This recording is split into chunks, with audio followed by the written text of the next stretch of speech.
Il y a des profs, ils viennent en cité et ils croient ils vont changer la cité. C'est pas eux qui changent la cité, c'est la cité qui les change. Moi, quand je dis souffrance, ça me fait pas penser à la douleur, moi. Parce que la souffrance, c'est pas une douleur physique pour moi, tu vois. La souffrance, c'est quelque chose que t'as en toi.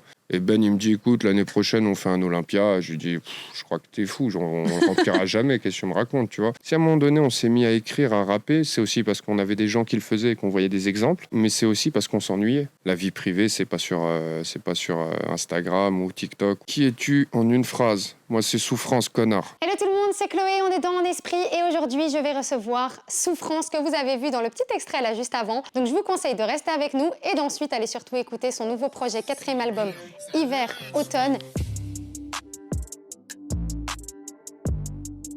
Bon, là c'est l'heure de la consulte.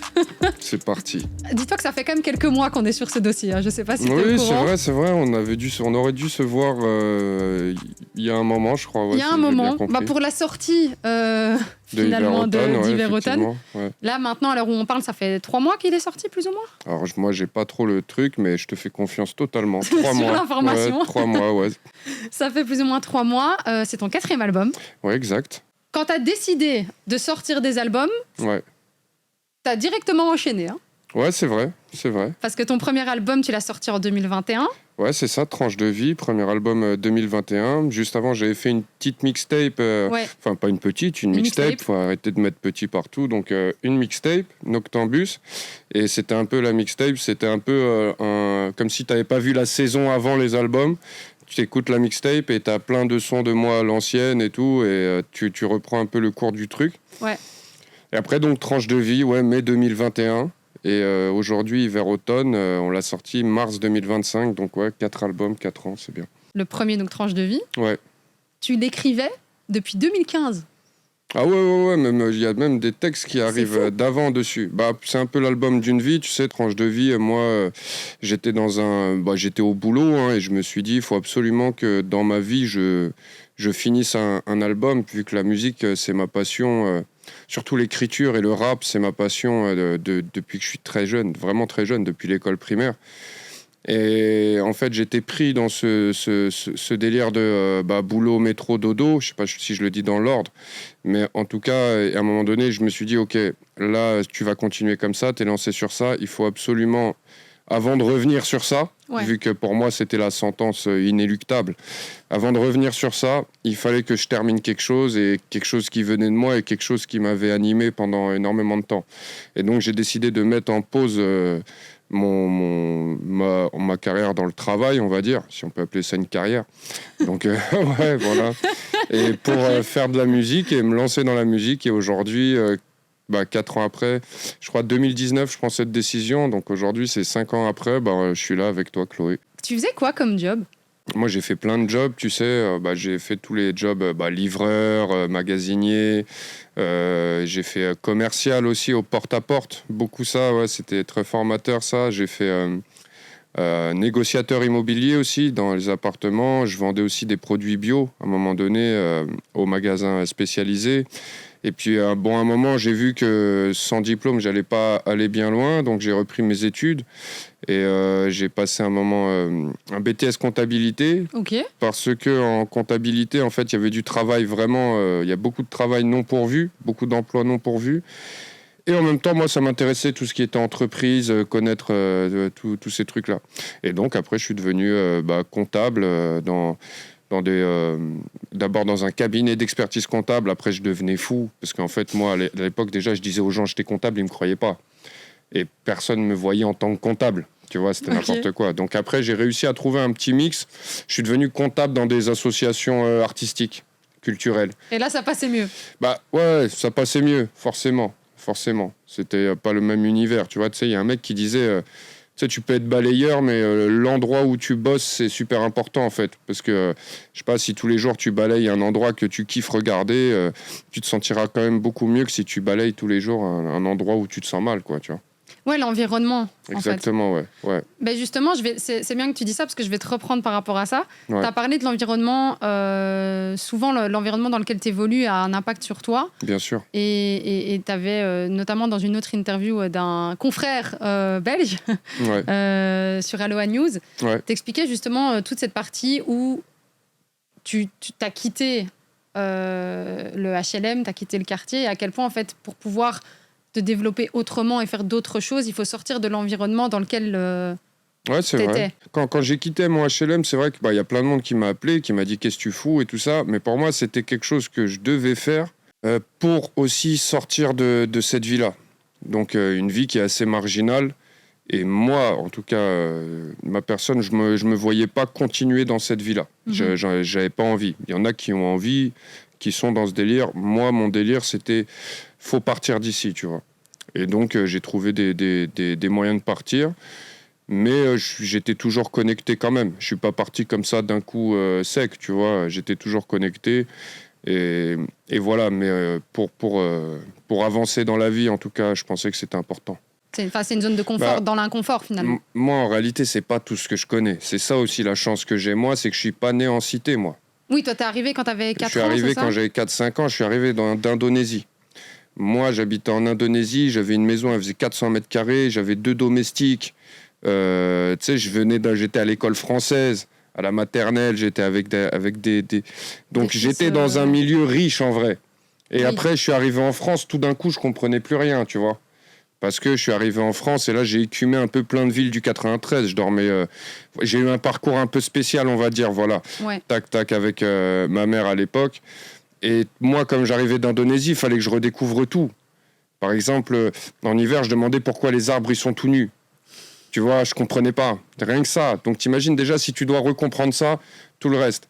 Et quand je suis arrivé, je me suis confronté à l'esprit de cité. Ouais. Que moi, j'avais pas. Ah, bah. Tu vois, moi, j'avais pas. J'arrive d'Indonésie, je suis bien. Moi, je vois pas le problème. Tu vois, je vois pas le problème. Et petit à petit, en fait, je me suis fondu dedans, étant donné que j'ai vécu dedans, tu vois. Mais la chance, c'est que moi, j'ai vu autre chose. Donc, je sais qu'autre chose existe. Et est possible. Tu vois, et est possible. Ouais. Donc, j'ai ça en moi, tu vois. Alors qu'il y a plein de personnes qui sont nées dedans, et que pour eux, c'est encore plus difficile de s'imaginer qu'autre chose est possible. Donc, en fait, et c'est là où on vient en réalité, c'est les voyager, on revient toujours à la même chose, le mouvement. Faut jamais rester faut jamais stagner. Je sais pas, de toute façon, tout ce qui est pas en mouvement, de toute façon, c'est pas bon. Faut se mettre en mouvement. Ouais, il y a rien qui est. Les planètes, elles sont en mouvement. L'eau, elle est en mouvement. Dès qu'on dit que s'il y a pas de mouvement, ça stagne. Quand t'entends l'eau qui stagne, ça pue. Il y a des moustiques qui arrivent. Tu vois, ça pourrit. Donc, l'important, en fait, c'est d'être en mouvement, de bouger, d'aller voir autre chose et de se nourrir de toutes ces autres choses. Et surtout dans ta jeunesse.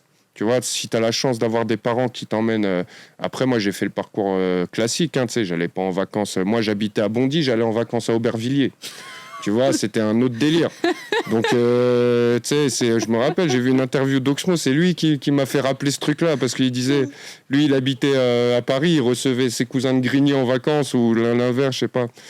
Et donc, oui, t'as l'impression que c'est un voyage, limite, alors qu'en fait, c'est ça, mais en fait, t'es dans le même univers, tu vois, t'es dans le même univers. Mais quand même si j'étais dans ce truc-là, j'avais vu autre chose avant, et je savais que c'était possible. Donc voilà, c'est important de mettre les choses en mouvement, quoi. Mais c'est fou parce que t'étais petit, tu vois, au final. Ouais, j'avais je suis arrivé là-bas 1 an, je suis parti à fin de mes 3 ans, 4 ans, je crois, quelque chose comme ça. Mais t'as encore des souvenirs. Ouais, j'ai plein de souvenirs. J'ai plein de souvenirs. Ouais, j'ai plein de souvenirs. Bah, c'est que c'était très marquant, tu vois. Moi, je me rappelle jouer à la Nintendo. Là-bas, sur une disquette de Nintendo, t'avais 100 jeux. Ok. Et je suis arrivé en France, il y avait 1 jeu par disquette. Et je me suis dit, mais c'est pas possible, 1 jeu par disquette, faut acheter tu vois. Je me rappelle de là-bas, il y avait des cerfs-volants en forme de perroquet. Je me rappelle de pièces de théâtre avec des masques. Je me rappelle de pièces de marionnettes aussi. Je me rappelle de Bali. Je me rappelle de pas mal de choses. Hein. Je me rappelle d'un carnaval que j'ai fait à l'école. Donc je pense que c'était tellement marquant. Et que quand j'ai bougé, c'était tellement marquant aussi que finalement, c'est resté en moi, tu vois. Est-ce que t'es retourné ? Non, j'y suis jamais retourné, tu sais. Là, moi, j'y suis jamais retourné. L'envie d'y retourner, ouais, j'ai envie, mais c'est pas un truc que je me mets en tête. Faut que j'y retourne. Je revais sur mon passage. Tu sais, pour moi, j'ai pas fini le travail que j'ai à faire avant d'y retourner, tu vois. J'y retournerai quand j'aurai le temps, tranquille. C'est quoi le travail que tu as à faire ? Le travail que j'ai à faire, c'est percer, hein, Chloé. Hein. C'est percer. Là, on a créé le label All 26 avec Tony. C'est faire que cette passion qui nous animait depuis jeune avec l'équipe, Tony Toxic, Senza, Tony Olvaqueso et maintenant DJ G.I. Joe et Soul Intellect et plein d'autres personnes aussi qui gravitent autour de nous, c'est d'avancer le plus loin possible et d'essayer de mettre en place des choses qui pérennisent notre activité. Souffrance. Bon, ce qui est bien, c'est que c'est en lien avec ton prénom, c'est en lien avec Ouais. ce que tu as envie de montrer aussi de la souffrance, Ouais, la France d'en dessous. Ouais. la France d'en dessous. Pourquoi, du coup, malgré tout, avoir utilisé ce nom-là et pas forcément un autre? Parce que souffrance, pour quelqu'un qui va juste le lire, ben, il va juste ressentir... il va se dire, il y a la douleur. Ouais. C'est ce que ça évoque en premier. Si je me souviens bien, je cherchais un blaze. Et en fait, celui-là, il est venu naturellement. Aussi, j'avais rencontré un gars qui s'appelait Tristesse. Son blaze, il m'avait marqué fort à l'époque. On avait freestylé, c'était au lycée Paul-et-Loire à Saint-Denis. Aussi, comme je le dis toujours, il y avait ce délire de un peu Sarkozy. Ça parlait beaucoup de la France d'en dessous à l'époque. Donc la France d'en dessous, la souffrance, moi on m'appelait Souffle. Mais c'est vrai que je sais que c'est un nom aussi qui peut être handicapant quand le mec il sait pas ce que je fais. Moi quand je dis souffrance, ça me fait pas penser à la douleur, moi. Parce que la souffrance, c'est pas une douleur physique pour moi, tu vois. La souffrance, c'est quelque chose que tu as en toi. Et pour moi, la souffrance, c'est la base aussi de l'inspiration. C'est-à-dire quelqu'un qui faisait du blues à l'époque, la base de son inspiration, c'était sa souffrance quotidienne. Tu vois, la souffrance, c'est plus insidieux que la douleur physique. Et aujourd'hui, pour moi, la souffrance, elle est liée à l'injustice aussi. Et elle est liée, c'est un peu le sentiment de l'oppressé. Tu vois, parce que l'oppresseur ne souffre pas. Enfin, dans l'imaginaire, même si tout le monde peut ressentir une souffrance. Donc, en fait, pour moi, c'est aussi la base de l'inspiration du rap. On exprime quelque chose et généralement, ce qui est exprimé, en tout cas, moi, quand j'écoutais beaucoup de rap à l'époque, c'était une souffrance, tu vois. Là, récemment, tu as fait un Olympia. Yes, c'était fou, incroyable. Ouais, parle-en-nous. Parle-nous de cet Olympia. Bah écoute, déjà, moi, j'y croyais pas. Donc, moi, je travaille avec des tourneurs qui s'appellent Ou Agency et plus particulièrement avec Ben. Et Ben, il me dit, écoute, l'année prochaine, on fait un Olympia. Je lui dis, je crois que t'es fou, on ne remplira jamais, qu'est-ce que tu me racontes, tu vois. Il me dit, si, t'inquiète et tout. Donc voilà, on se prépare pour ça. Et puis l'Olympia, tu sais, c'est la fin d'un cycle, en fait, l'Olympia. Tu as atteint le dernier stade du premier cycle, on va dire. Tu vois, Oui. si dans les jeux vidéo, des fois, tu as des mondes et tu as un boss par monde. Bah, l'Olympia, c'est le boss d'un monde. C'est vrai. Et après, il y a un autre monde derrière avec des zéniths et des choses comme ça. Mais l'Olympia, tu viens de finir un monde quand même. Donc, c'est la fin d'une boucle, c'est incroyable. Et aussi, sur le parcours que j'ai fait, là, sur les 4 ans, c'était quand même un pic fort pour moi. Et voilà. Et on l'a rempli, l'Olympia. Il y avait énormément de monde. C'est aussi le moment aussi, c'est aussi les rendez-vous. Les grosses salles comme ça, c'est aussi les rendez-vous où tu mêles ta vie privée et ta vie d'artiste. Tu vois, parce que tous les gens qui te connaissent viennent te voir pour de vrai. Tu sais, des fois, tu es en tournée, tu chantes devant des gens, tu les connais pas. Ouais. Donc, c'est toujours moins de pression de chanter devant des gens où tu sais que tu connais personne que des gens que tu connais et leur jugement va te toucher plus. Ouais. Tu vois. Logique. Donc, voilà, donc c'était impressionnant. Et puis, le public a répondu présent. Ça chantait tous les textes. Et c'est là aussi tu te rends compte que voilà, le travail que tu as accompli jusqu'ici, il y a un écho à ce travail. Tu vois, il y a un écho et que les gens se sont sentis touchés et ils se sentent tellement touchés qu'ils sont prêts à faire des déplacements de fou parfois pour venir te voir en concert. Et là, l'Olympia, c'était vraiment une folie. Ouais. Comment tu t'es préparé, toi, pour cet Olympia ? Bah, moi, je me suis préparé pour cet Olympia. En fait, je me suis pas préparé plus différemment de d'habitude, sauf que je me suis mieux préparé puisqu'on a fait des erreurs sur les autres des erreurs de préparation, je vais dire, avant. Donc maintenant, on sait mieux se préparer. Donc voilà, donc on a fait une résidence à l'Odéon, Tremblay, une salle de Tremblay dans le 93. Et là-bas, ils nous ont accueillis. C'est la deuxième fois qu'ils nous accueillent pour une résidence. Leur salle est super, toujours bien accueillie. Donc big up à eux. On a travaillé avec un gars à la lumière qui s'appelle Guillaume et un Tahitien. Je suis désolé, mec. Ton blaze, il est trop dur, c'est sûr que je vais l'écorcher. C'est un mec de Tahiti, très très fort aussi. Et puis avec Sam, notre ingé son, et on a bossé là-bas, on a mis en place un peu le show. Donc voilà, généralement je fais un peu de sport avant les scènes comme ça, mais là avant l'Olympia, j'ai pas réussi. Ok. Ouais, j'ai pas réussi, je me suis mis à faire du sport après l'Olympia. J'ai raté un peu le coche là, tu vois. Donc voilà, et sinon on a préparé ça aussi avec Jamal. la personne qui m'accompagne au niveau du stylisme, donc avec des changements de tenue pendant le show. Donc on a fait ça en groupe et avec toutes les personnes qui suivent dans ce qu'on est en train de faire, quoi. Et justement, tu le disais dans une autre... J'avais vu aussi dans une autre interview, tu disais que hiver-automne, en fait, ça devait sortir plus tôt. Ouais, c'est en vrai. hiver-automne. Ouais, exactement. Finalement, c'est sorti un peu plus tard. Ouais, mais toujours en hiver. Mais limite, t'étais à la limite. Les derniers jours d'hiver. Qu'est-ce qui a fait que ça a pris plus de temps? Est-ce que c'est vraiment plus au niveau technique ou est-ce que c'est toi en termes de tes textes? Qu'est-ce qui a fait que ça a pris plus de temps? En fait, c'est que déjà l'Olympia, quand tu prévois un Olympia, tu le réserves, je crois, 2 ans à l'avance ou 1 an et demi à l'avance, tu vois. Okay. Trouver une date, avoir une date à l'Olympia, c'est pas évident. Okay. Donc une fois que tu as cette date, c'est cette date qui va faire tout ton planning jusqu'à cette date. Okay. Et donc déjà l'objectif, c'était faut sortir un album avant l'Olympia. Donc déjà tu te mets ça en tête, tu as une pression. Tu vois, tu n'as plus ce truc-là. Après moi, de toute façon, j'étais dans une logique d'un album par an, une logique que j'espère suivre encore, tu vois. Et donc quoi qu'il arrive, mais tu as des dates plus précises. Et normalement, je voulais le sortir en novembre. En novembre, en fait, le truc n'était pas prêt. C'est-à-dire que si je voulais le sortir en novembre, il aurait fallu aller vite sur le mix, aller vite sur ceci, aller vite sur cela. Et le pire ennemi d'un rendu comme ça, c'est le moment où tu dois aller vite, quoi. C'est là où tu fais des... Le problème, c'est une fois que ça sort, tu peux que avoir des regrets, tu vois, sur on aurait dû faire ça, on aurait dû faire ça. J'avais pas tous les morceaux que je voulais. Ça devait être un ensemble de choses qui disaient que artistiquement, j'étais pas encore assez satisfait du projet, quoi. Tu sais, moi, sur ce projet Hiver-Automne, il y a eu un changement artistique quand même, de direction artistique au niveau musical. Oui.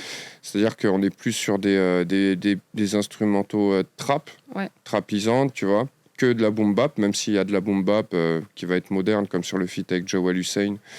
Il va y avoir de l'hybride, quoi. Il va y avoir de l'hybride, tu vois. Donc, moi, déjà, j'avais une crainte, c'est comment mon public il va accueillir ça. Tu sais, le fait que, voilà, Souffrance, il sort, même si sur mes albums précédents, avec des Khalas, avec des authentiques, j'avais quand même, avec des Kill Them sur Tour de Magie, et même avec mon EP Electro Éléphant, j'avais quand même indiqué à mon public que ça pouvait partir à tout moment, ça pouvait partir, tu vois, dans tous les sens. Donc je pense qu'ils étaient au courant, tu vois. Et donc déjà, super accueil. La plupart des gens ont compris le message. Pour moi, j'ai gardé mon âme, j'ai gardé mon identité dans l'écriture, dans les thèmes abordés, dans tout ça. Et ça fait plaisir aussi artistiquement, voilà, d'aller sur autre chose quand même. Bah, tu te challenges aussi d'une certaine manière. Enfin, exactement. Tu vois, ça te permet toi d'évoluer en tant qu'artiste. Ouais, c'est ça exactement. Après, se challenger, en vrai, tu peux te challenger aussi en restant sur cette base, parce que tu sais, t'as des peintres, ils ont peint en bleu pendant 20 ans. Tu vois ce que je veux dire? Donc à partir de là, tu te dis, même la même instru, ça se trouve, tu peux sortir un album sur la même instru et changer tout le temps. Donc voilà, c'est une histoire aussi d'envie surtout. Est-ce que ce serait pour un seul album, sur celui-là? Ou est-ce que tu as changé de direction? Moi, ces sonorités, elles me plaisent. Et ça t'amène autre chose aussi en concert, tu vois. Oui. Et j'avais envie aussi d'aller là-dessus et de m'amuser là-dessus. Tout simplement, tu vois. Pour moi, la musique, c'est un amusement, c'est une passion. Si tout d'un coup, tu fais de la musique sans t'amuser, c'est qu'il y a un problème. T'es quelqu'un qui dit ce qu'il pense. Ouais, dans mes textes. Pourquoi tu penses que parfois dans la vie, ça peut être pas positif peut-être? Tu dois dire à tout le monde ce que tu penses tout le temps. Non, mais plus quand tu dis... Parce qu'il y a une différence entre dire ce que tu penses et être hypocrite. Tu peux juste ne rien dire. Ne rien dire, c'est déjà être hypocrite. Ça se discute. Bah oui. Si tu as quelque chose que tu penses et tu le dis pas, c'est que tu es déjà hypocrite et que tu veux préserver les liens sociaux. Mais est-ce que si on te pose pas la question, est-ce que dire ce que tu penses, est-ce que c'est obligé? Je sais pas, si je traîne avec un gars qui est raciste et d'extrême droite et que je le sais pas et que 20 ans après il me dit mais tu m'avais pas posé la question, pour moi il a été un peu hypocrite le boug. Tu penses qu'il faut tout dire? Ah non, faut surtout pas tout dire. Non, mais dans quelque chose dans un lien. Là plutôt. Là je te parle même pas de taf ou de dans un lien normalement non plus. Des fois entre amis, tu sais, il y a des choses que tu dis pas parce que tu sais que ça va être vexant, des choses comme ça. Donc il faut une touche d'hypocrisie. Il y a toujours l'hypocrisie, c'est un peu ce qui fait une société. Je veux dire, si t'es pas un minimum hypocrite, tu peux pas faire société.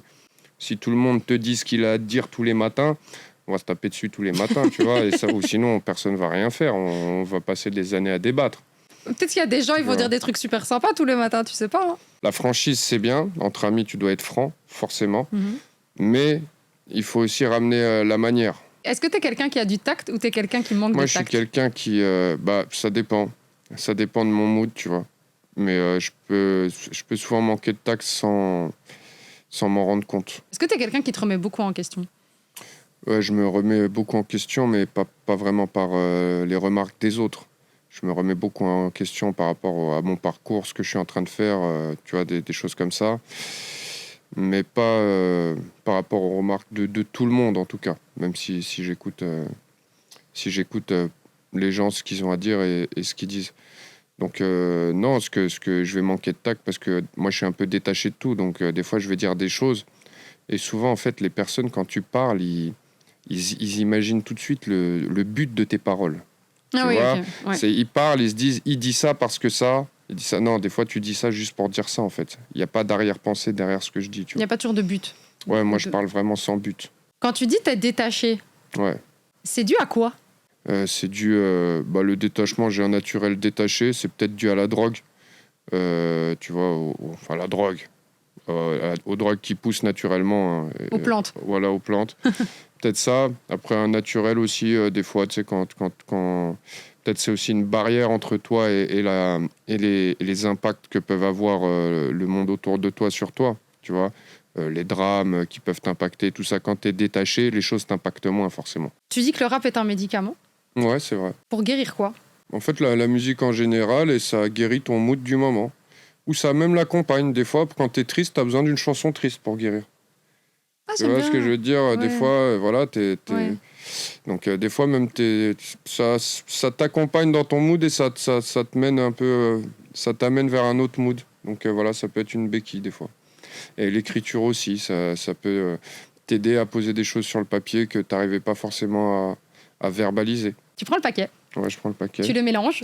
Ouais, je le mélange. Et puis, tu disperses les cartes sur le pouf. Je tire une carte. Qui es-tu en une phrase? Moi, c'est souffrance, connard. Quelle est la chose la plus importante pour toi dans une relation? Dans une relation, qu'elle soit amicale, amoureuse ou même autre type, c'est la confiance en l'autre. Ça, c'est important. Est-ce que tu fais le premier pas? Ça m'arrive, tout dépend quoi. Mais pas tout le temps, quoi. Tout dépend des situations. Ouais, je vais faire le premier pas. Premier pas dans quoi non, tu sais, t'as vu, j'ai mis tellement de temps à me lancer dans la musique, donc le premier pas, avant de le faire le premier pas... Déjà, moi, je suis un mec, quand je vais... Le soir, à l'heure de manger, quand je vais choisir un restaurant, c'est possible, je fais 6 fois la rue. Je regarde 7 fois les avis. Tac, et à la fin, en fait, j'ai tellement mis de temps que c'est plus l'heure de servir.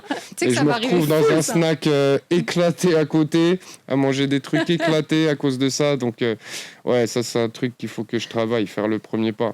Comment trouves-tu l'inspi au quotidien? Beaucoup dans les discussions, dans les interactions avec les autres. Aussi dans tout ce qui est niveau actualité, tout ça. Des fois, t'entends des punchs aussi qui vont te faire réfléchir dans des débats, des conneries comme ça.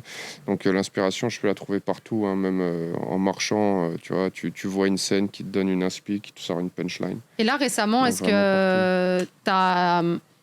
est-ce que, par exemple, dans les jours qui ont précédé, est-ce que tu as eu, par exemple, une scène ou quelque chose sur lequel tu avais envie d'écrire? Non, pas une scène ni rien, mais la dernière fois, j'ai fait de la marche, là, il n'y a pas longtemps, puisque j'essaye de faire du sport en ce moment. C'est très difficile, force à tous ceux qui font du sport. Franchement, vous êtes trop forts, c'est un truc de ouf. et donc, je marche, je fais une marche rapide, là, 1 heure. Bam, bam, bam, à fond. Et là, il y a des inspi qui sont venus dans ma marche. J'étais trop déter dans ma marche. Des inspi qui me sont venus. Le flux sanguin, il a fait comme ça. Voilà, tac. Ouais. Mais par contre, j'écoutais du rap Quinry aussi. J'avais mis Spotify, c'était parti sur du rap Quinry et tout. Et les instrus, j'avais les instrus en même temps, tac. Et ça me donnait des inspi. De se mettre dans des moods, les émotions. Les inspi, elles viennent aussi de l'intérieur de tes émotions. Quand j'ai écrit Racialiste, j'étais énervé de fou. Et en fait, j'ai décidé d'écrire ce morceau en 1 nuit. À un moment donné, j'étais dans un délire. Si tu prends ton stylo, tu finis le morceau. Donc, si tu prends ton stylo, mon téléphone, mais t'écris la première lettre, c'est-à-dire qu'il faut que tu termines la dernière lettre. Donc, toute la nuit, j'ai pas dormi, j'ai écrit ce morceau et tout. Et c'est un morceau que j'apprécie particulièrement dans le délire. Et j'étais énervé, en fait. Parce que des fois, je me dis, tu vas commencer à écrire sous une émotion. Si tu finis pas d'écrire quand cette émotion, et que cette émotion, elle est partie, C'est vrai. et bah, pour retrouver exactement ce délire, tu pourras pas. L'alchimie de ce moment-là, tu l'avais pas.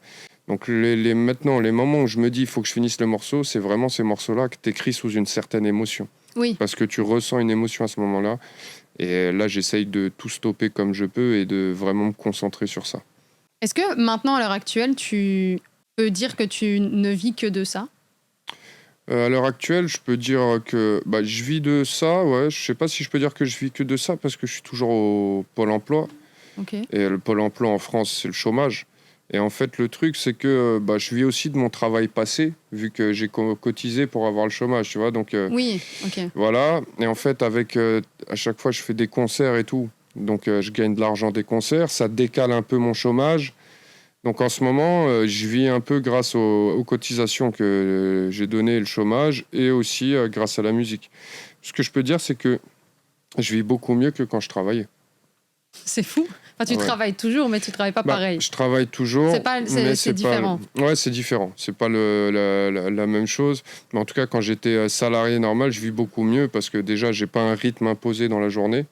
Donc ça, c'est un luxe énorme, tu vois. Et c'est ça le luxe, parce que niveau argent, en vérité, j'en fais pas beaucoup plus, tu vois. Ça se vaut et c'est déjà bien, tu vois. Mais en tout cas, le vrai luxe, c'est de décider de sa journée.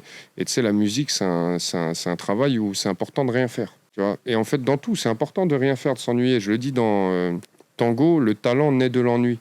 Si à un moment donné, on s'est mis à écrire, à rapper, c'est aussi parce qu'on avait des gens qui le faisaient et qu'on voyait des exemples. Donc voilà, mais c'est aussi parce qu'on s'ennuyait et qu'on n'avait rien à faire. Et à un moment donné, le rap, c'est l'art le plus facile à commencer. T'as besoin de rien. T'as pas l'impression que notre génération ne s'ennuie plus? La nouvelle génération? Ouais, tu sais, même l'ancienne, on s'est tous fait bouffer par les réseaux sociaux. Hein, En tout cas, la génération des réseaux sociaux, voilà, c'est plus ouais, ça. peut-être qu'elle s'ennuie d'une autre façon. Elle s'ennuie en scrollant. Tu vois, nous, on s'ennuyait en regardant des magazines, en regardant des émissions pétées. Donc eux, au moins, ils regardent des trucs ils peuvent regarder des trucs qu'ils ont envie de regarder. Parce que nous, quand le soir, on était sur chasse et pêche, tu vois, qu'est-ce qu'on avait envie de regarder, chasse et pêche? Il y avait des émissions tac, et on t'entend parler du furet qui va chasser du lapin. Bon, je veux dire, c'est la même chose. J'avais vu un truc où il disait ceux qui naissent avec les réseaux sociaux, ils ont plus de pensée intérieure, ils sont en pensée collective tout le temps. Tu sais, leurs pensées, ils les mettent direct sur le... Je pense pas que c'est vrai. Je pense qu'il y a toujours des gens qui savent, je pense même que tu as 12 ans, tu sais qu'il y a des trucs qu'il faut pas foutre sur le réseau social, quoi, tu vois. Tout le monde sait que la vie privée, c'est pas sur Instagram ou TikTok. On est tous des acteurs de télé-réalité. La télé-réalité, elle a tout bouffé. Même les politiques, c'est des acteurs de télé-réalité maintenant. Ceux qui sont censés... tu sais, les politiques, dans l'imaginaire, c'est le mec qui est censé... tu sais, les grandes instances solennelles... tu les vois, ils sont sur TikTok comme tout le monde. Comme tout le monde, ils sont sur TikTok, ça y est. Donc en fait, c'est le nouveau monde qui bouffe... c'est comme les profs qui viennent en cité. Il y a des profs, ils viennent en cité et ils croient ils vont changer la cité. C'est pas eux qui changent la cité, c'est la cité qui les change. Ils ressortent, ils parlent en wesh, ils parlent machin. Tu vois, les flics, c'est pareil. Ils arrivent en cité, ils ressortent, c'est la cité qui les change. Tu vois, donc l'environnement là dans lequel on est, pour moi, on est dans une grande télé-réalité où chacun peut devenir un personnage à tout moment. Et voilà, t'es dans cette télé-réalité, les gens, ils veulent savoir ce que tu manges, ce que t'as fait ce matin, t'es qui, et puis, tu vas, à un moment, tu vas les faire chier, et hop, il y aura un nouveau personnage qui va rentrer dans la télé-réalité. On est tous dans Secret Story, là. C'est le trait d'union entre le passé et le futur du rap. Qu'est-ce que t'as pris du passé et qu'est-ce que tu penses qui est différent à amener dans le futur, du coup? Moi, ce que j'ai pris du passé, ce que je sais que j'ai pris du passé, forcément, c'est l'écriture, les thèmes, l'univers en réalité, les thèmes que j'aborde et comment je les aborde, tu vois. Ça, pour moi, je l'ai pris du passé. Ce que je prends dans le futur, c'est la musique. Pour moi, dans le passé, il y avait une âme. En fait, il y avait une âme. C'était plus social. Le rap, il était plus social. C'était plus un rap... dénonciateur, voilà, même si moi je suis de l'époque de juste après le rap vraiment très moralisateur, c'est-à-dire qu'il y avait aussi de l'inconscience. Je veux dire, quand L.I.M., la première phrase que j'entendais L.I.M., voilà, c'est un truc qui m'a beaucoup marqué, c'était à cette époque-là. Mais L.I.M., il y avait de l'inconscience et de la conscience. Il y avait les deux, tu vois. Et c'est du rap hardcore, cru, mais avec quand même un fond. Donc ça, je le prends du passé, ce délire rap hardcore cru avec un fond. Et du futur, ce que j'ai, ça va être les top lines que je vais essayer de, tu vois, de capter tout ce délire, tout ce que l'autotune il peut amener sur un. En fait, moi, je suis pas vraiment. Je vais pas diaboliser les choses. Donc pour moi, l'autotune, c'est un outil. D'ailleurs, dans mon premier album Tranche de vie, j'utilise de l'autotune sur 93e zone parce que pour arranger les notes. Donc c'est un outil qui nous permet à nous de découvrir d'autres terrains de jeu. Après, tout dépend de comment toi t'y vas. Il y a des gens qui vont mettre l'autotune, ça va agresser l'oreille. En tout cas, moi, je vais pas apprécier. Et il y a des gens qui vont utiliser l'autotune, tu vas kiffer, tu vois. En tout cas, moi. Donc voilà, c'est pas des trucs que je diabolise. Et j'en ai mis dans Hiver-Automne. Il y en a sur Tango, il y en a sur les refrains. Même si moi, je le mets de manière assez douce, quoi. Je le mets pas pour tout changer. Mais je pourrais aller plus loin là-dedans et utiliser l'autotune comme vraiment un truc de modificateur de voix qui peut te faire des morceaux peut-être avec plus d'émotion, tout ça. Mais c'est difficile à maîtriser, c'est pas si évident que ça, quoi. C'est pas magique. Tu rentres pas dans une cabine, il y a l'autotune, tu sens un hit, ça se passe pas comme ça, quoi. Est-ce qu'il y a une question que je ne t'ai pas posée que tu aurais aimé que je te pose? Non, je trouve que tu as posé toutes les bonnes questions, Chloé. Merci beaucoup. Ouais, je t'en prie, c'était C'est fantastique. Ouais. Et dernière question, pour clôturer cette interview. Okay. C'est quoi pour toi être en esprit? Être en esprit, pour moi, c'est de fonce dé. Hein. Je te mens pas. C'est pas, pour moi, être en esprit, c'est de fonce dé, là. Ouais, voilà, c'est ça. En esprit. Pfiou. Et qu'est-ce que ça procure être fonce dé? Où ça t'amène? Dans plein d'endroits différents, ça peut t'amener suivant ton mood, ça peut t'amener dans plein d'endroits différents. Ça, c'est chacun son truc avec ses bails. Okay. En tout cas, être en esprit, moi, quand je le vois comme ça. Ou sinon, être en connexion. T'es en esprit avec quelqu'un, c'est peut-être t'es connecté de ouf. Avec lui, t'es bien connecté. Avec lui, je suis en esprit. Et on est déjà là, t'es sur quoi? Là, t'es en prépa sur autre chose? Est-ce que là, maintenant, c'est plus l'été qui arrive tourner? Ça dit quoi? J'ai fait la fête de la musique à Bruxelles, c'était une dinguerie. Franchement, si j'ai un truc dont je veux parler, c'est big up à tous les gens qui sont venus au parc du Cinquantenaire, là. C'était chaud bouillant. Donc j'ai bien apprécié cette date-là à Bruxelles. C'était vraiment lourd. Donc voilà, et ouais, ça toujours l'écriture. Tu sais, juste après un projet, moi, en fait, comment je fais pour... ce qui fait que j'arrive à sortir un projet avec cette régularité jusqu'aujourd'hui, c'est que déjà, grâce à Dieu, j'ai toujours l'inspiration. Donc ça fait plaisir. Et aussi de deux, c'est que je m'arrête pas en fait. Là, juste après un projet, là, je suis dans des phases d'écriture. Okay. À la cool, tranquille. Tu vois, je me mets pas de pression. Ouais. Là, on fait pas d'Olympia l'année prochaine. On est tranquille. Là, ça va. Ouais, là, ça va, tu vois. Donc, mais je suis déjà dans l'écriture. Je gratte des choses, je teste des trucs. D'autres prods, des machins. Tu vois, je fais du sport en ce moment, j'essaye de m'aérer l'esprit. Parce que j'ai regardé un truc, en fait, tous les écrivains. À un moment donné, je me suis technique d'écriture, écrivain, j'ai regardé un peu c'était quoi les bails. Et si tu vois, tous les écrivains, il y en a, ils écrivaient allongés dans leur lit. D'autres, ils écrivent forcément en fumant plein de clopes. Mais tous, ils te disent, ils vont marcher. Ils vont s'aérer l'esprit, tu vois, et faire des petites activités comme ça pour s'aérer l'esprit. Et c'est là, je te dis, c'est important, c'est important de rien faire aussi pour pouvoir contempler, en fait. Prendre le temps de contempler. Je sais pas qui disait ça, mais prendre le temps de contempler, de regarder les choses sans forcément être dans la rate course, là. Bah c'est parfait, merci beaucoup. Ouais, je t'en prie, Chloé. Voilà, tu vois, finalement. Non, mais carré. On l'a fait. Merci à tous d'avoir regardé En Esprit avec Souffrance. J'espère que vous en avez appris un petit peu plus sur lui, sur sa carrière et sur son parcours. Bien sûr, on a joué au jeu de cartes En Esprit qui est toujours disponible en précommande sur nos réseaux sociaux. Allez dès maintenant aussi streamer son 4e album Hiver-Automne. Et moi, je vous dis à très bientôt pour de nouvelles interviews.